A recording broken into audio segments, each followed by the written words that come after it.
le froid glacial dans lequel sont plongées les relations entre l'Algérie et la France risque de durer longtemps. Le président Abdelmadjid Tebboune s'est montré particulièrement pessimiste sur la fin de la brouille entre les deux pays. La crise a éclaté après les propos tenus par Emmanuel Macron jeudi 30 septembre lors d'un échange à l'Élysée avec qui il a appelé les petits-fils de la guerre d'Algérie. Le président français s'est attaqué au système algérien, qu'il a qualifié de politico-militaire, mais surtout il s'est interrogé sur l'existence de la nation algérienne avant la colonisation française en 1830, une rhétorique chère à l'extrême droite française. Les propos révélés par Le Monde samedi 2 octobre ont provoqué un tollé en Algérie. Algérie, France. La diaspora prise en tenaille le même jour, la présidence algérienne a décidé de rappeler l'ambassadeur à Paris Mohamed Antar Daou, et d'interdire le survol du territoire algérien par les avions militaires français de l'opération Barkhane au Mali. Depuis, les nuages n'ont pas arrêté de s'amonceler dans le ciel des relations algéro-françaises, et aucune éclaircie ne paraît à l'horizon. Plus d'un mois après, Alger ne décolère pas. Propos très graves dans un entretien au magazine allemand Der Spiegel, ce vendredi 5 novembre, repris par Le Monde, le président Abdelmadjid Tebboune a qualifié de très graves les propos tenus par le président Macron, qui avait pourtant bonne réputation à Alger, depuis qu'il a qualifié le colonialisme de crime contre l'humanité en 2017, alors qu'il était candidat à la présidentielle française de la même année.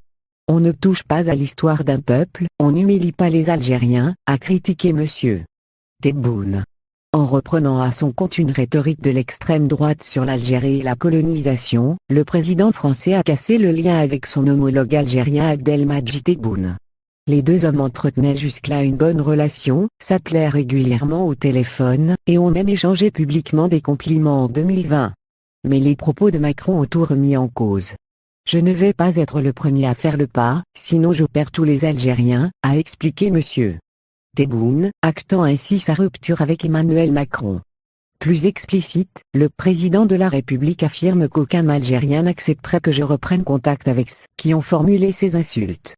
C'est un problème national, ce n'est pas un problème du président de la République, a-t-il dit, en affirmant que M. Macron a blessé la dignité des Algériens. Concernant l'avenir de la relation franco-algérienne, M. Tebboune s'est montré pessimiste en affirmant que la fin de la crise n'est pas pour demain.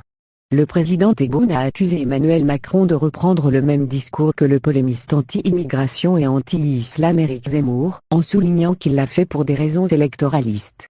Sur le survol des avions militaires français opérant au Mali, le président Tebboune a fait savoir que la décision était définitive, en expliquant que si les Français veulent aller au Niger ou au Mali, ils vont mettre 9 heures et non plus 4 comme avant. Bien sûr, on va toujours rendre possible de rapatrier des blessés, mais sur le reste, on n'a plus à coopérer ensemble, a-t-il dit. Peut-être que c'est simplement fini maintenant.